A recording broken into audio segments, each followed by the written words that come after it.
Antes de entrar a estudiar Daniel capítulo 11, quisiera brevemente, en unos 5 minutos, hablar sobre cuál es la posición original de los pioneros de la Iglesia Adventista sobre quién es el Rey del Norte, la identidad del Rey del Norte. Varios en este campamento me han hecho esa pregunta. Me han dicho, pastor, ¿cuál era la posición original de Jaime White, de Elena White, de Guillermo Miller y de los pioneros de la Iglesia Adventista? Por esta razón yo quisiera en esta mañana empezar hablando de la posición original de los pioneros. Y voy a mencionar el caso de 3 pioneros que son de los más importantes. Voy a empezar con una cita de Guillermo Miller. ¿Saben quién es Guillermo Miller, verdad? En realidad no fue adventista del séptimo día, pero fue adventista en todo sentido de la palabra. Dios lo levantó a él para anunciar la hora de su juicio ha llegado. Y la hermana White dice que él se va a salvar, lo vamos a ver en el cielo, a Guillermo Miller. Ahora, luego quiero leer una cita de Elena White. Y finalmente quiero leer otra cita de Jaime White. Y luego les voy a leer por qué en la Iglesia Adventista, les voy a mencionar por qué en la Iglesia Adventista hay un conflicto en cuanto a la autoridad del Rey del Norte. ¿De dónde viene la idea de que el Rey del Norte es Turquía en un lado y luego está el otro lado que dice que el Rey del Norte es el papado? ¿De dónde viene el conflicto? Se lo voy a explicar brevemente. Primero la cita de Guillermo Miller. Se encuentra en su libro Evidence from Scripture and Prophecy, Evidencia de la Escritura y la Profecía, páginas 97 y 98. Escuchen que él no tenía ninguna duda en cuanto a quién era el Rey del Norte. Dice, el Rey del cual se habla aquí, y está citando los versículos 36 y 37 de Daniel 11, que hablan del Rey del Norte, el Rey del cual se habla aquí es el mismo que el cuerno pequeño que se levantó entre los 10 cuernos. ¿Oyeron? ¿Y qué representa el cuerno pequeño? Roma papal, claro que sí.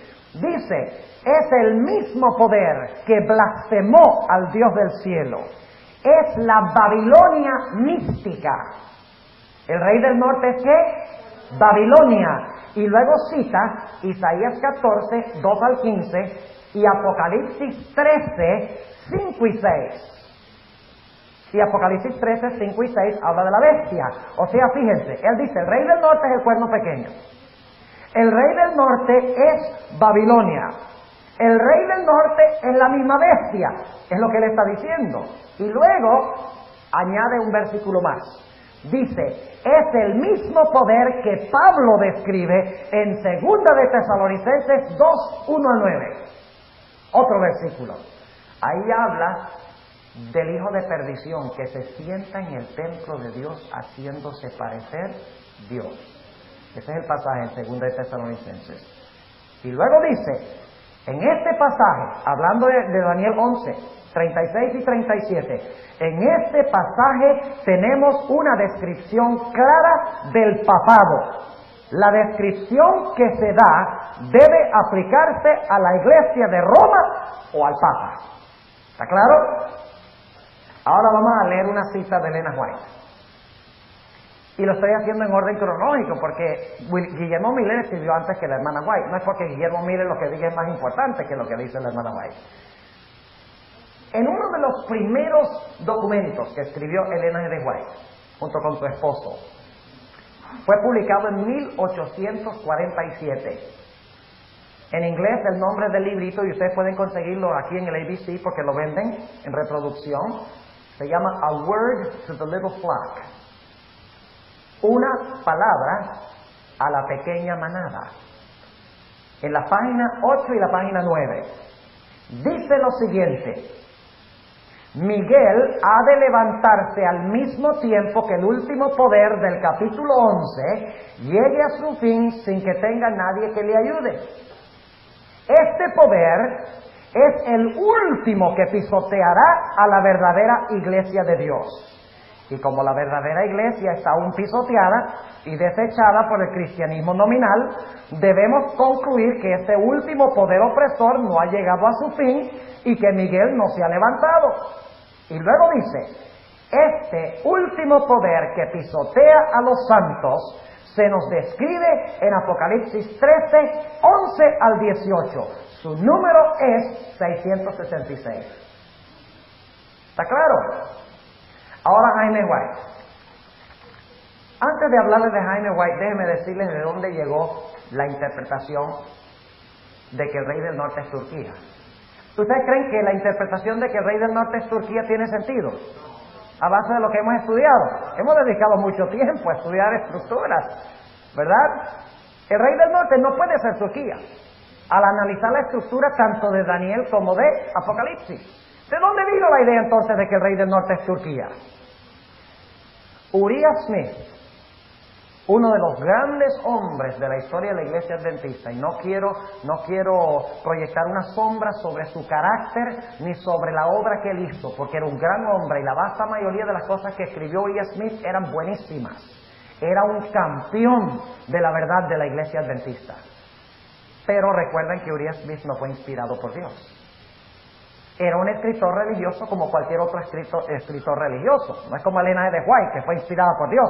Algunos creen que los libros de Uriah Smith, las profecías de Daniel y Apocalipsis, fueron inspiradas por el Espíritu Santo. No dice eso en ninguna parte, que fueron inspirados por el Espíritu Santo. ¿Por qué le da la misma encuadernación de los libros de Manuel? Bueno, eso tienen que preguntarle a la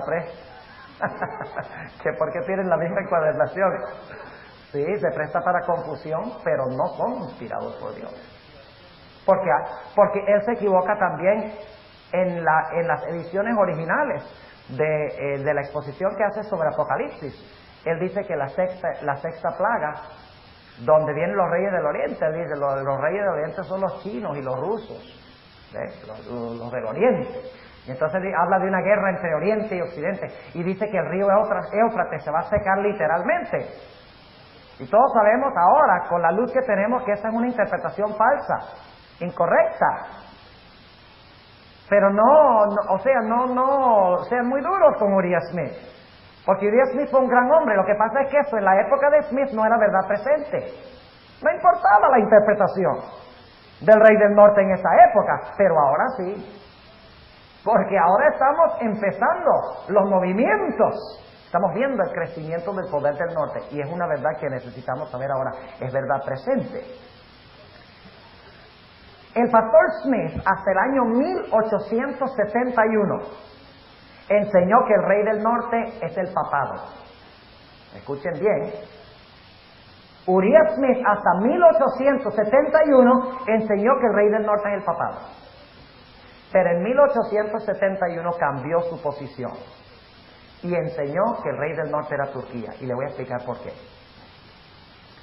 En los días de Uriah Smith, Turquía estaba muy prominente en las noticias, en los periódicos. Se estaba diciendo que Turquía iba a ser expulsada de Europa, como parte de Europa, y que luego Turquía iba a colocar su capital en la ciudad de Jerusalén. Eso decían los periódicos, y los movimientos en el mundo político parecían apoyar lo que estaban diciendo los periódicos. Y por lo tanto Uriah Smith, en vez de interpretar la historia a la luz de la Biblia, interpretó la Biblia a la luz de la historia. Y es un gran peligro eso. Ir a la historia y decir, oh, ese evento, ¿a dónde está en la Biblia? Vamos a buscarlo. Vamos primero a la Biblia, la entendemos lo que dice y luego vamos a ver dónde se cumple la historia. Es diferente.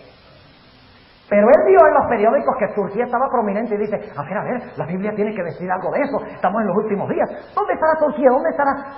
Aquí está, en Daniel 11. El rey del norte es Turquía. Y cambió la posición de la iglesia adventista.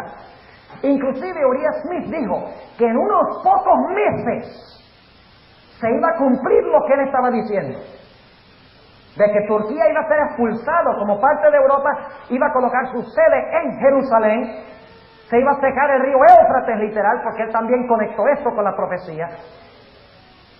Pero vale decir que han pasado más de 100 años y no se ha cumplido lo que dijo. ¿Cuánta importancia política tiene Turquía hoy? ¿Ven ustedes el peligro de interpretar las profecías a la luz de la historia y a la luz de los periódicos? Hemos hablado del principio sola escritura. Uriah Smith usó el principio solo periódico. Ahora, Jaime White escuchó una exposición de Uriah Smith en el tabernáculo de Battle Creek. Y después que el pastor Smith terminó su exposición sobre el Rey del Norte y Daniel 11, esto es lo que dijo Jaime White en cuanto al sermón que predicó. Se paró y dio un comentario sobre el sermón del pastor Smith. Y esto se encuentra citado en el libro de M.C. Wilcox, The King of the North, página 44. O sea que él cita este párrafo de lo que mencionó Jaime White. Y dice lo siguiente: el pastor Smith ha presentado un buen discurso sobre el capítulo 11 de Daniel. Y su interpretación parece plausible. Pero si las piernas de hierro y los pies de hierro mezclado con barro del capítulo 2 representan a Roma, y si la bestia indescriptible y el cuerno pequeño de Daniel capítulo 7 representan a Roma, y si el cuerno pequeño del capítulo 8 que se engrandeció hasta lo sumo representa a Roma, entonces el Rey del Norte representa a Roma también. Es lo que hemos hecho aquí, ¿verdad? Y luego dice: estas son 4 profecías paralelas, hermanos, que alcanzan hasta la venida de nuestro Señor.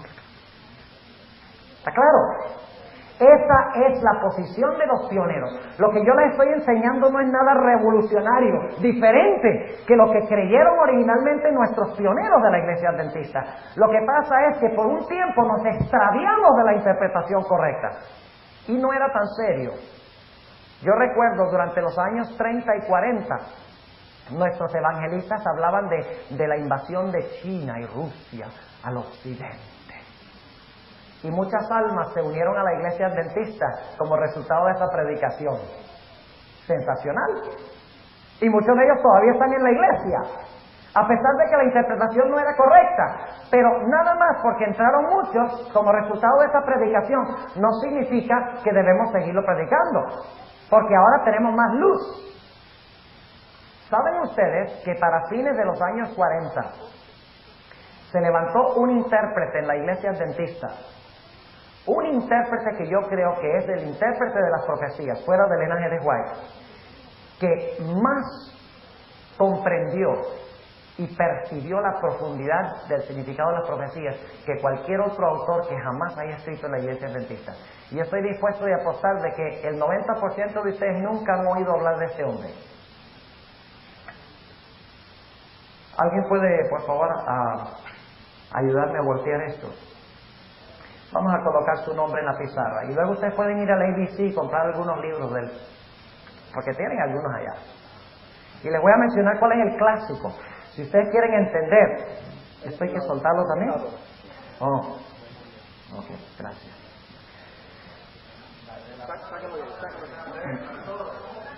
¿Qué pasa? Bueno, ya, estamos listos, ya se volteó.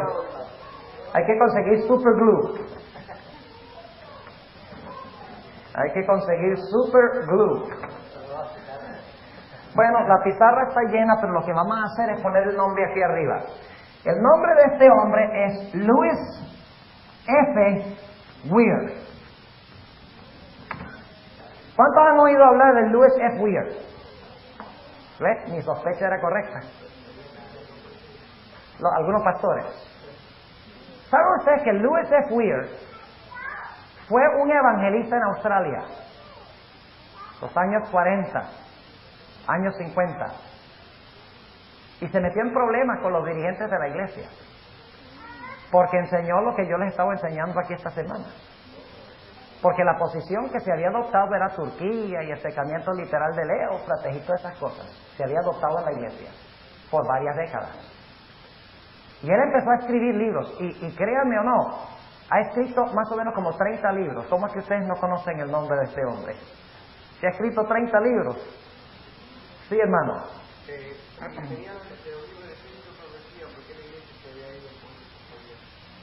Porque la hermana White no dice casi nada de Daniel 11.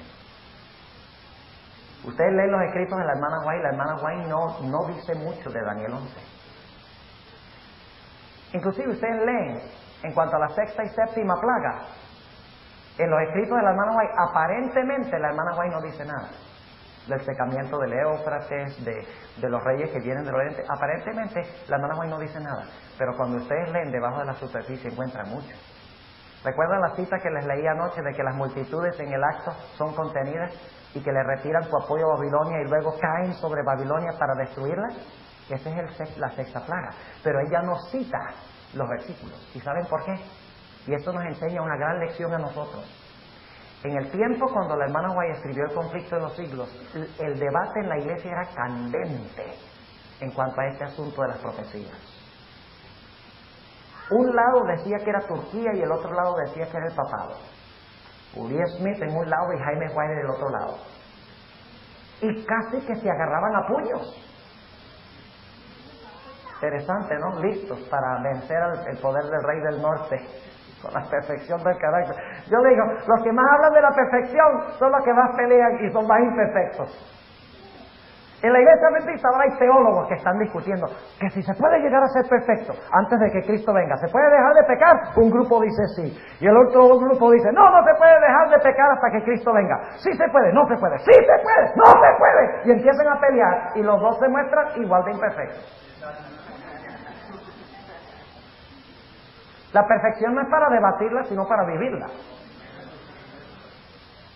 Dejemos de debatir y empecemos con el poder de Dios a perfeccionar nuestro carácter. El nuestro, no el del presidente de la conferencia. Que nosotros queremos es perfeccionar a otros, ¿ves? No es el problema que tenemos. ¡Ay, miren los dirigentes! No están haciendo lo que deben. Deben ser perfectos. Y mientras tanto descuidamos nuestra propia obra de perfeccionar el carácter. La obra debe comenzar conmigo, aquí. Olvídense de lo demás. ¿Acaso ustedes necesitan del pastor Kretschmar para perfeccionar su carácter?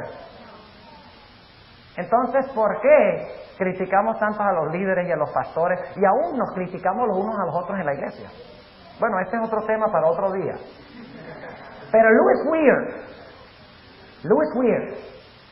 el libro clásico de Louis Weir, donde está contenido la mayoría de las otras cosas que él escribió, y ustedes deben conseguir ese libro y deben leerlo, no cuesta sino $7.50 y tiene 346 páginas. Se llama, y solo está en inglés, The Certainty of the Third Angel's Message. Clásico. Fantástico ese libro. Inclusive, a mí me han dicho que le retiraron las credenciales al pastor Weir. Y lo sacaron del ministerio. Sí, ya murió hace mucho tiempo. Pero la viuda de él todavía vive. La esposa todavía vive. Y sus libros son vendidos ahora por Hans Larombel, quien ahora está jubilado, que fue profesor de teología en el seminario de Andrews. Ahora entonces, ¿cuál es la interpretación correcta en cuanto al rey del norte? ¿Turquía o el papado? A ver, ¿qué pasa? ¿Están durmiendo ustedes? Y está fresco hoy, no está ni húmedo. ¿Ah? ¿Cuántos dicen que el rey del norte es Turquía? ¿Cuántos dicen que es el papado? ¿Están convencidos que sí es el papado? Ok, ahora, vamos a Daniel 11. Por fin llegamos. ¿Cómo?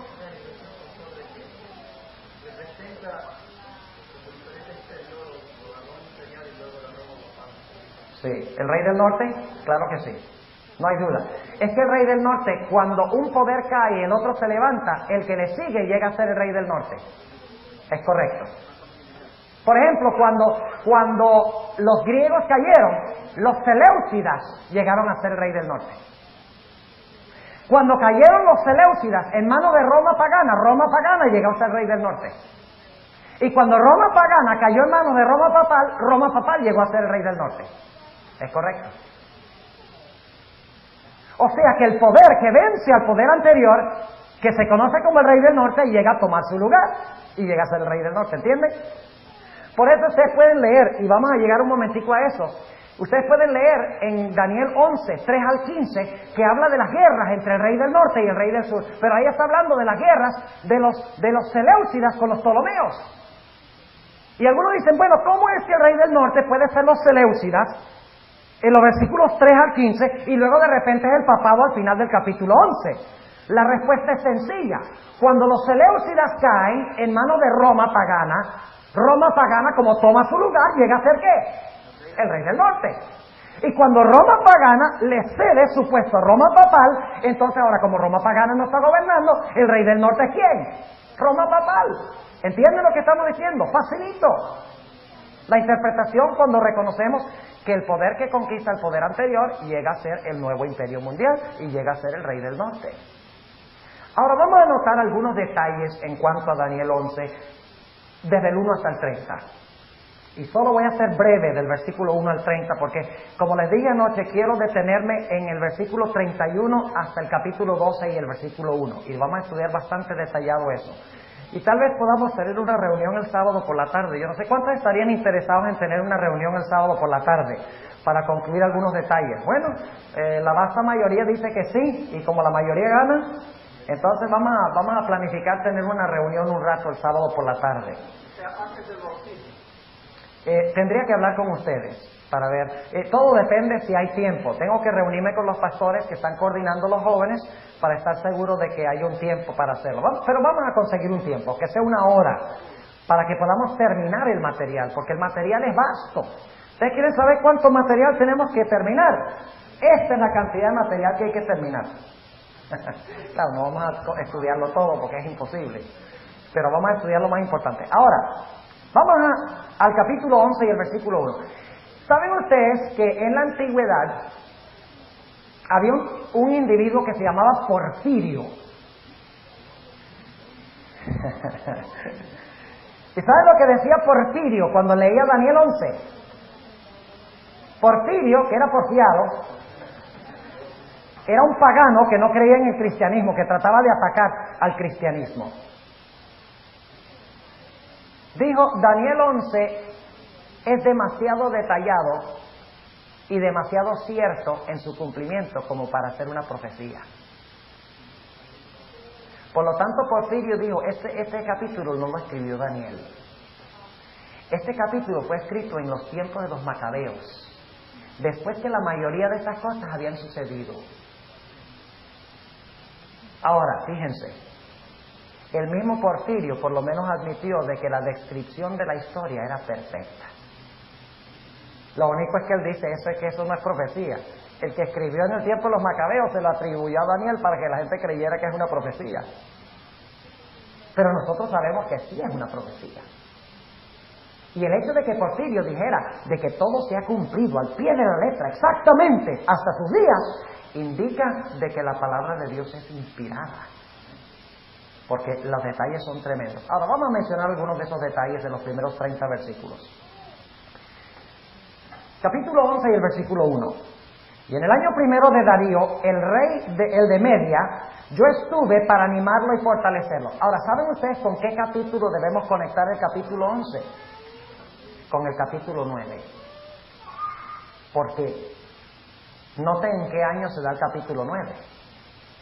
En el año primero de Darío, hijo de Asuero, de la nación de los Medos, el cual fue puesto por rey sobre el reino de los caldeos. Yo les pregunto, ¿capítulo 9 y capítulo 11 tienen la misma fecha, sí o no? Sí, señor. Lo cual significa, escuchen bien, que el capítulo 11 es una ampliación de lo que tiene el capítulo 9. Y por ende, del capítulo 8, porque el capítulo 9 es una continuación ¿de qué? Del capítulo 8. Porque el capítulo 8 habla de los 2300 días y luego el capítulo 9 habla de la primera parte de los 2300 días. Y ahora yo quiero preguntarles, ¿en el tiempo de quién fue que se dio el decreto para restaurar y reedificar a Jerusalén? En el tiempo de Artajerjes, rey ¿de qué? De Persia. Ahora, ¿ustedes recuerdan en Daniel 8, donde habla del carnero que tenía 2 cuernos? Dice que los 2 cuernos representan los reyes de Media y de Persia. Pero aquí en Daniel, el capítulo 11, empieza de una forma muy peculiar. Dice en el versículo 2, y ahora yo te mostraré la verdad. He aquí que aún habrá 3 reyes ¿en qué? ¿Dónde está Media? Ya se acabó la dinastía de los Medos. De aquí en adelante, ¿después de quién? De Darío, porque el versículo 1 menciona que se dio esto en el primer año de Darío, que es en el año 538, dicho sea de paso, el primer año de Darío, el año 538 antes de Cristo. Y dice en el versículo 2, y ahora te mostraré la verdad, he aquí que aún habrá 3 reyes en Persia, o sea, después de Darío, ¿habrá cuántos reyes? 3, que son Ciro. ¿Vino Ciro después de Darío, sí o no? Sí, Ciro. Y después de Ciro, ¿quién vino? Darío I, que no es el mismo Darío. Darío I.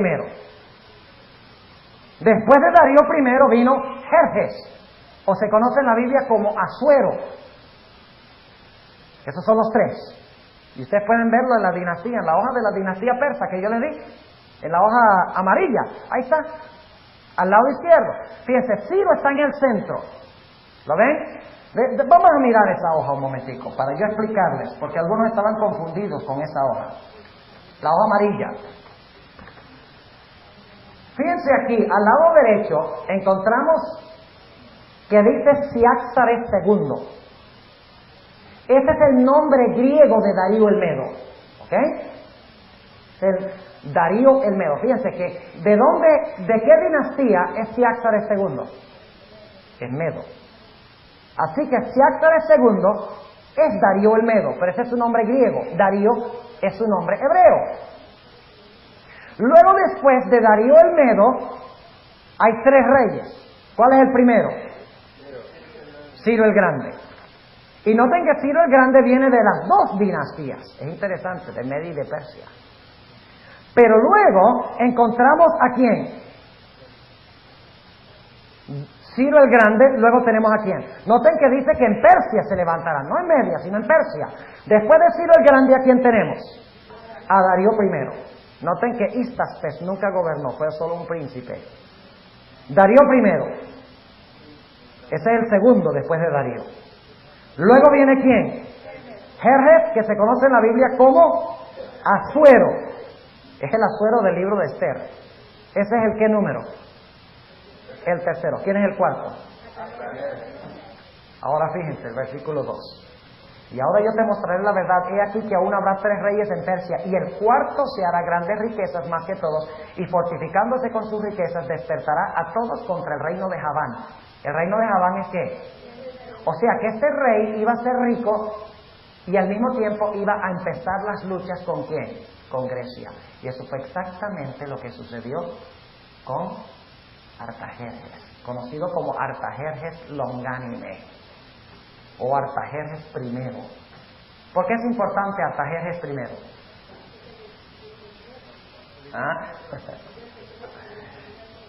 ¿Por qué se mencionan los 3 reyes y luego el cuarto rey? Porque Daniel quiere que ubicarnos históricamente. Él dice, aquí está Darío. Después de Darío hay 3 reyes y el cuarto es significativo.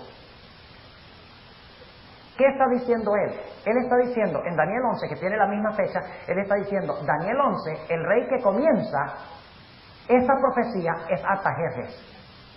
Al igual que en Daniel 9, el que dio el decreto es Artajerjes. ¿Cuántos entienden lo que estamos diciendo? ¿Entienden? Ahora entienden por qué no se menciona Babilonia. ¿Por qué no se menciona Babilonia? Porque Babilonia es antes de los 2300 días y confundiría la cronología. ¿Entienden? Fíjense cómo concuerda todo, como un rompecabezas. Ahora noten, entonces, dice, habla del cuarto rey, y entonces dice que en Grecia, en Javán, se levantará un rey que valiente. ¿Quién es ese rey valiente? Alejandro Magno. Al igual que había en el macho cabrío un cuerno que notable. Es el rey valiente, el cual se enseñoreará sobre gran dominio y hará su voluntad. ¿Hizo Alejandro Magno su voluntad? Que sí hizo su voluntad. Conquistó el mundo en 9 años.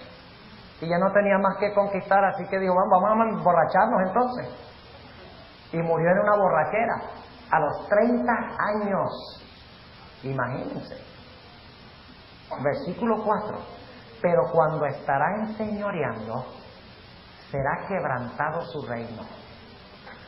y repartido por los 4 vientos del cielo y no a sus descendientes. ¿Es históricamente correcto eso? Al pie de la letra. Cuando estaba gobernando en el apogeo de su gobierno, perdió el reino porque murió jovencito. Y su reino fue dividido en 4 reinos.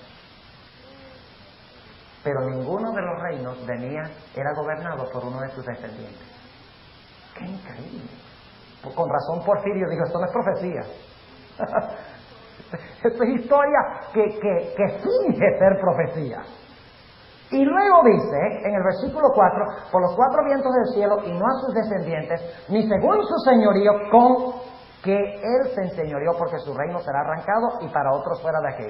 Ahora, hemos visto Persia y hemos visto ¿qué? Grecia.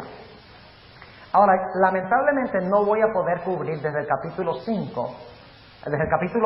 5, hasta el versículo 14, porque es que hay demasiadas cosas, y ese no es el propósito, estudiar historia. Nada más quería ubicarlos. Pero hay 3 versículos donde nos vamos a ubicar con el poder que viene después de Persia y de Grecia. Y es empezando en el versículo 20. Aquí vamos a encontrar el nacimiento, el bautismo y la muerte de Cristo. En el versículo en el versículo 20 hasta el versículo 22. Y sabemos, por lo tanto, que estamos ¿a dónde en la historia, en esos versículos?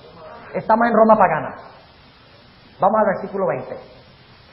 Entonces sucederá en su silla uno que hará pasar exactor por la gloria del reino. ¿Qué es eso de exactor? ¿Saben cómo dice en el King James Version, que es más fiel al original? A raiser of taxes. ¿Quién es ese? César Augusto. Vamos a Lucas 2. Con razón Porfirio le estaba dando un infarto. Porque esto se profetizó más de casi 600 años antes de que sucediera. Claro, si uno no cree que se puede predecir el futuro, entonces Porfirio tiene razón, pero eso demuestra que las profecías son inspiradas por Dios. Noten Lucas el capítulo 2 y el versículo 1 al 3. Y aconteció en aquellos días que salió edicto de parte de Augusto César, que toda la tierra fuese empadronada. Una palabra no bien usada, pero significa taxed. Es la palabra que usa. ¿Ustedes creen que nada más existe el IRS hoy aquí? Ni se lo crean. En Roma también existía el IRS, que yo le llamo Infernal Revenue Service. Y dice en el versículo 2, este empadronamiento primero fue hecho siendo Cirenio gobernador de la Siria, e iban todos para ser empadronados cada uno a su ciudad. ¿Ya ven dónde estamos en Daniel 11? Estamos en el momento del ¿qué? Del nacimiento de Cristo. Porque cuando se manda a empadronar, ¿quiénes van a su ciudad original, natal? José y María. Así que aquí en el versículo 20 estamos en el nacimiento de Cristo. Ahora el versículo 21. Y sucederá en su lugar, o sea que cuando desaparezca César Augusto, sucederá en su lugar un vil, o sea que el siguiente gobernante sería vil, al cual no darán la honra de su reino. Es decir, que sería odiado por las personas que gobernaban.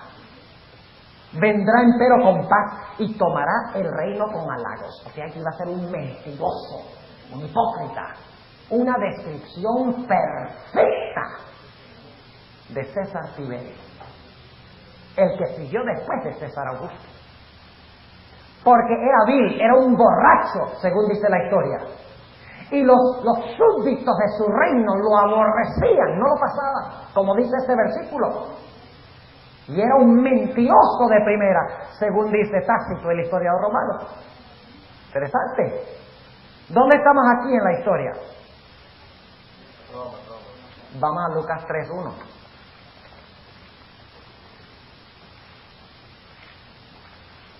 ¿Qué estamos usando aquí? ¿Cuál principio? Historicismo, y también estamos usando la ¿qué? La concordancia, ok. Me van a decir pastor concordancia ustedes la próxima vez que me vean. Versículo 1 de Lucas 3. En el año 15 del imperio de Tiberio César, siendo gobernador de Judea Poncio Pilato y Herodes, tetrarca de Galilea, y su hermano Felipe, tetrarca de Iturea y de la provincia de Traconite y Lisanía, tetrarca de Abilinia. Oígame, no voy a seguir leyendo, porque este es un fuerza de lenguas. Ahora, en este tiempo fue que Jesús, más adelante en el capítulo que tenemos, ¿tenemos qué cosa? El bautismo de Jesús.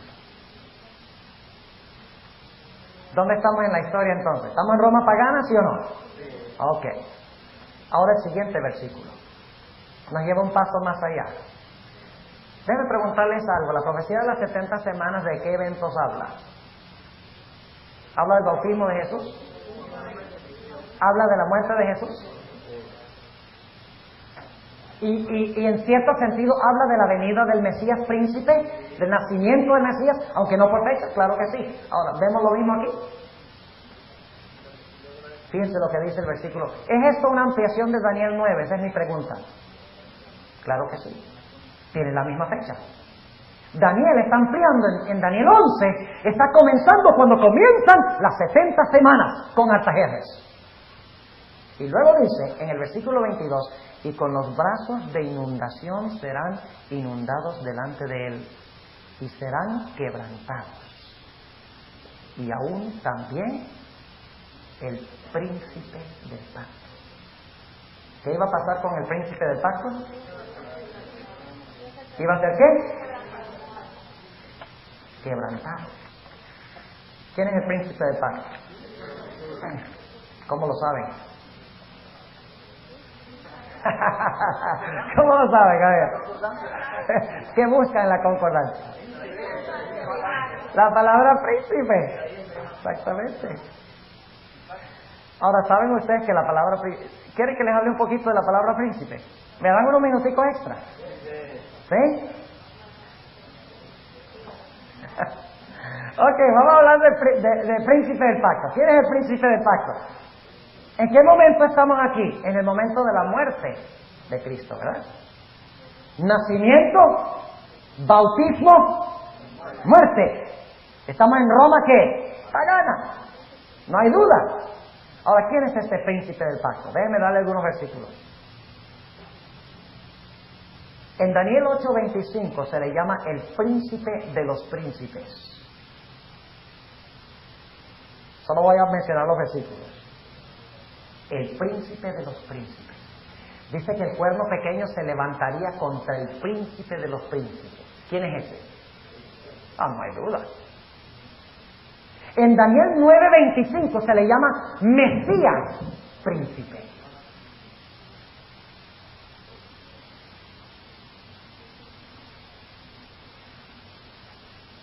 En Daniel Daniel 10:21 se le llama Miguel su príncipe.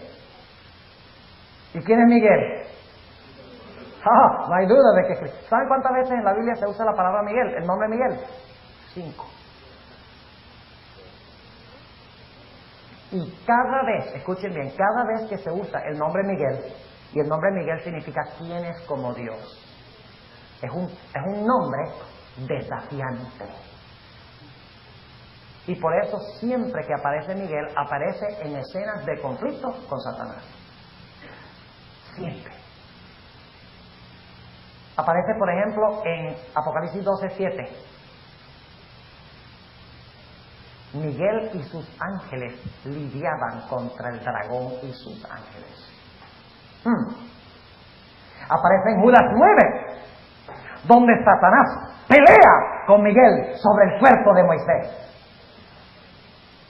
Aparece en Daniel 10, luchando Miguel contra el príncipe de Persia, Satanás, para que Ciro dé el decreto para libertar al pueblo de Dios.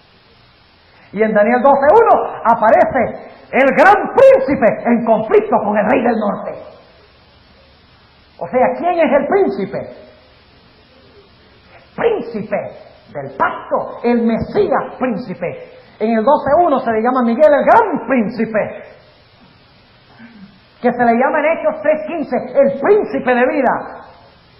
No es más ni menos que Cristo Jesús. Ahora hay un nombre más que se le da a Jesús en Daniel, donde se usa la palabra príncipe. Vamos a leerlo rápidamente en Daniel 8, para que no tengan ninguna duda de que este príncipe es Cristo y que Cristo es Dios. ¿Ok? Daniel 8 y el versículo 11. Daniel 8 y el versículo 11. Aún contra el príncipe de la hueste se engrandeció. O sea, el cuerno pequeño se engrandeció contra el príncipe de la ¿qué? Contra el príncipe de la hueste. ¿Qué es eso del príncipe de la? Aquí dice príncipe de la fortaleza. En inglés dice against the prince of the host. ¿Qué significa esa palabra host? Ejércitos. ¿Cuáles ejércitos? Son los ejércitos de esos. Miguel y sus ángeles lidiaban contra el dragón y sus ángeles. Pelea. O sea, aquí tenemos el príncipe de la fortaleza. En realidad es el príncipe de las huestes. Jehová de los ejércitos. Es la misma palabra, la palabra hueste. ¿Saben ustedes que ese nombre, Prince of the Host, o príncipe de la fortaleza o de las huestes, aparece solo una vez más en toda la Biblia? ¿Le gustaría saber dónde? Búsquenlo en la concordancia. No, vamos a leerlo, libro de Josué. Josué capítulo 5, y escuchen el contexto para que ustedes vean que ese príncipe del pacto no es más ni menos que Cristo, que fue quebrantado.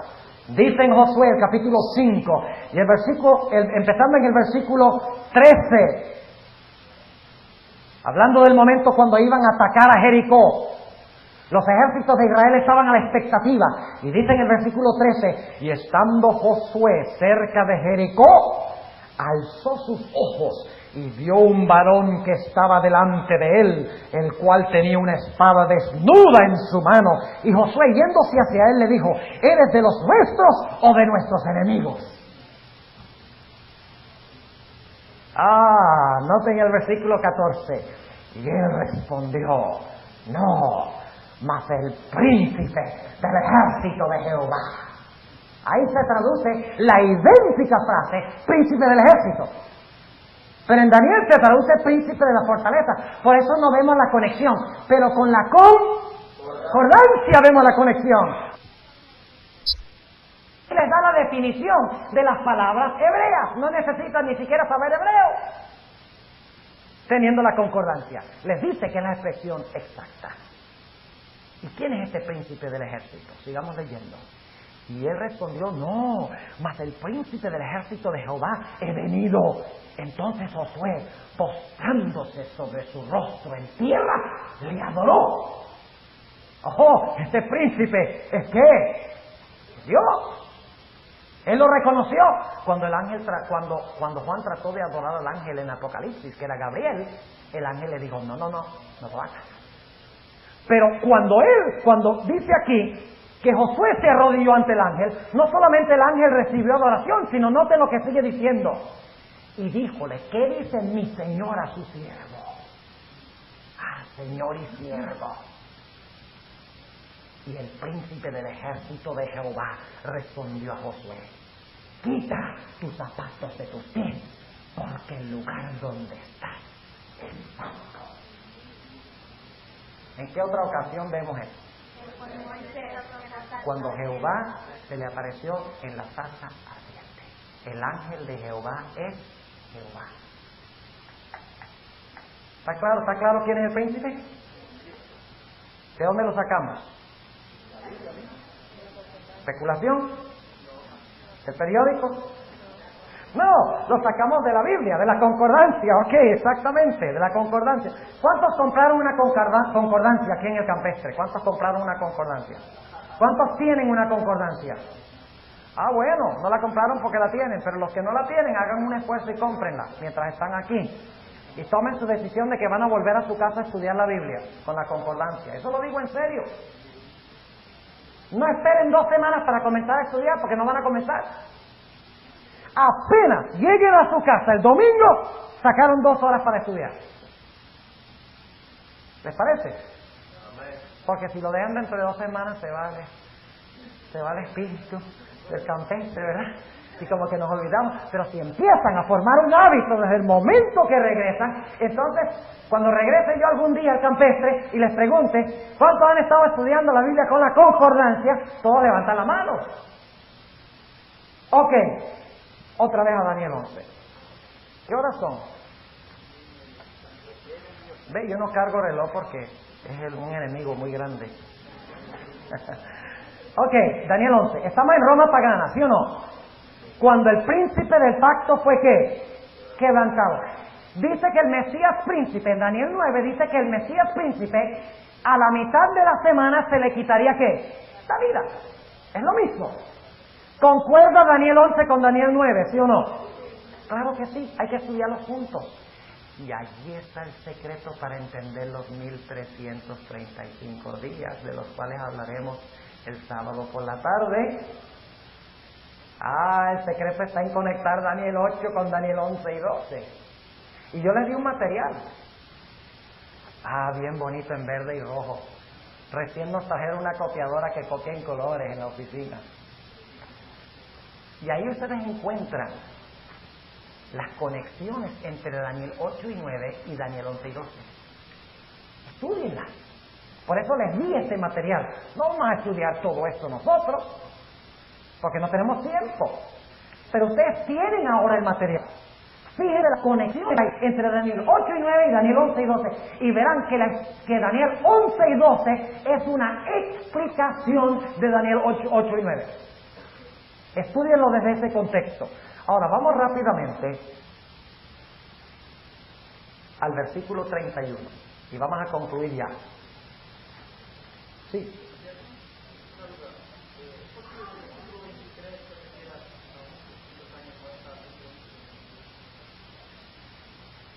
Para mí, Daniel 11 está en estricto orden cronológico. En otras palabras, no va para atrás y para adelante, para atrás y para adelante. O sea, los eventos que vienen después del versículo 22 siguen en secuencia, cronológicamente el versículo 22. Si quiere podemos hablar sobre eso después. Yo tengo un material Yo tengo un material sobre la primera mitad de Daniel 11. Si desean conseguirlo, podemos copiarlo.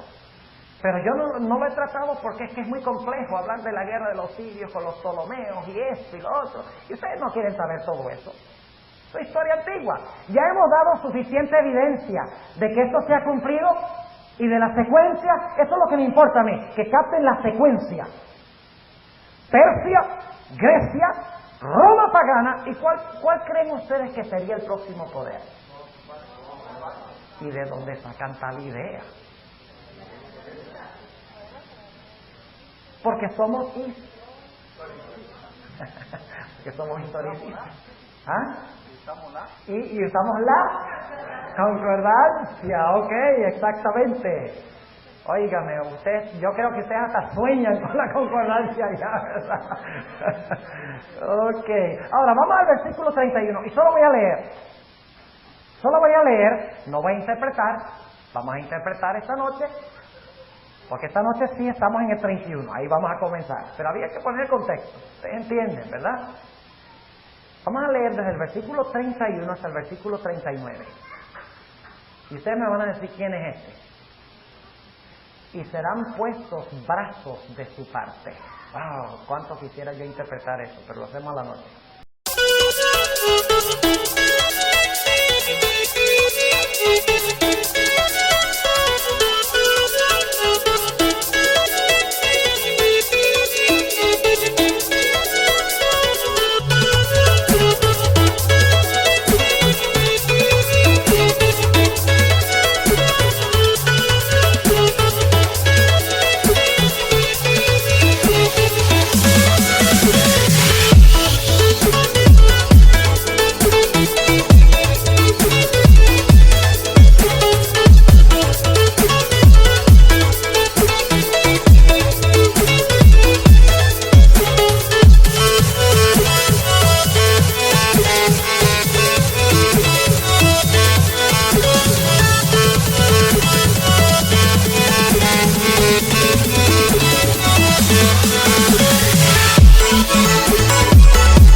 y contaminarán el santuario de la fortaleza, es decir, de la hueste,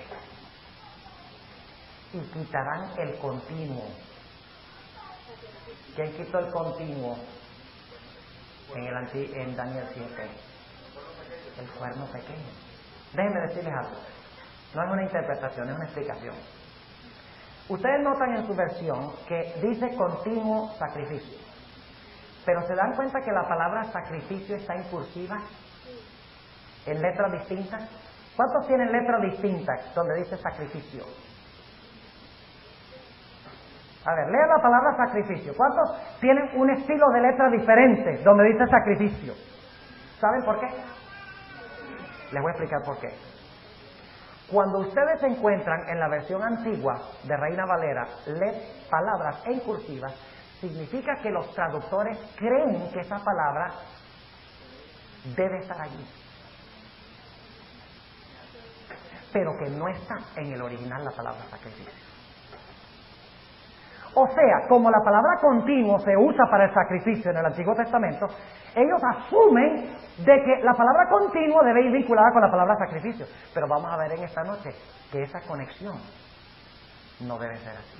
Y ustedes tienen una hoja, la hoja anaranjada, que les comprueba que el continuo es mucho más que el sacrificio del santuario. Así que cada vez, otro ejemplo, cuando habla de la muerte de Jesús, dice en San Lucas, el capítulo 23, dice, y era la víspera, y estaba para rayar el sábado. Eso es lo que dice. Pero ustedes encontrarán que los traductores ponen, y era la víspera de la Pascua, y estaba para rayar el sábado. Y encuentran que la expresión de la Pascua está en cursiva. Es un método que ellos usan para negar de que era la víspera del sábado. Y lo que dicen es que era la víspera de la Pascua. Fíjense, porque como la Pascua era un sábado judío, ¿ves? Sábado ceremonial. Entonces dice, bueno, el sábado, la víspera del sábado, pero el sábado no era el séptimo día, era la víspera era de la Pascua. Ajá. De la Pascua, para poderse escapar del sábado. Y lo mismo hicieron con la expresión sábado. En vez de traducir la palabra sábado con sábado, ponéis que día de reposo. Oigan ustedes,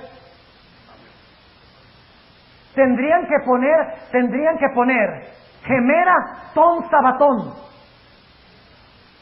Tendría que haber 3 palabras para decir día de reposo. Pero en el original dice sábado, no dice día de reposo. Y saben ustedes que los adventistas protestaron, porque entre los mayores contribuidores de las sociedades bíblicas están los adventistas. Y cuando hicieron ese cambio, la iglesia adventista protestó. Y yo creo que no protestamos suficientemente fuerte. Porque lo que hicieron fue un acomodo. Y en algunas versiones dijeron, está bien, al lado del día de reposo ponemos un asterisco y al pie de la página ponemos, aquí equivale a sábado. Pues si aquí equivale a sábado, métanlo. ¿Sí o no? Es un método de escapar al sábado. Y les podría relatar muchas otras cosas que han hecho para escapar del sábado y del estado de los muertos, pero ya ese es un tema sobre versiones bíblicas. Pero el punto es que yo necesito que ustedes entiendan que cuando la palabra aparece en cursiva, ellos asumen que debe ir, pero no está en el original. ¿Entienden? Ahora, con esta explicación, dice, pondrán la abominación espantosa. ¿Saben lo que es la abominación espantosa? Si no saben, vengan esta noche. Vamos a hablar de... Ahí habla de la implementación del domingo como el día de reposo. La abominación espantosa. Le estoy adelantando, estoy interpretando. Versículo 32. Y con lisonjas hará pecar a los violadores del pacto. Mas el pueblo que conoce a su Dios se esforzará y hará. Y los sabios del pueblo darán sabiduría a muchos, y caerán a cuchillo y fuego en cautividad y despojo por día. Y en su caer serán ayudados de pequeño socorro, ayudados de pequeña ayuda, en otras palabras. Tengo que morderme la lengua para no interpretar. Y muchos se juntarán a ellos con lisonjas, y algunos de los sabios caerán para ser purgados y limpiados y emblanquecidos hasta el tiempo determinado. Esa expresión es hasta el tiempo del fin, dice en el original, porque aún para eso hay plazo. Y el rey hará su voluntad y se ensoberbecerá y se engrandecerá sobre todo Dios, y contra el Dios de los dioses hablará maravillas o blasfemia, y será prosperado hasta que sea consumada la ira, porque hecha esta determinación. Y del Dios de sus padres no se cuidará, es decir, no hará caso al Dios de sus padres, ni del amor de las mujeres, no hará caso al amor de las mujeres. Celibato.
No interpretemos.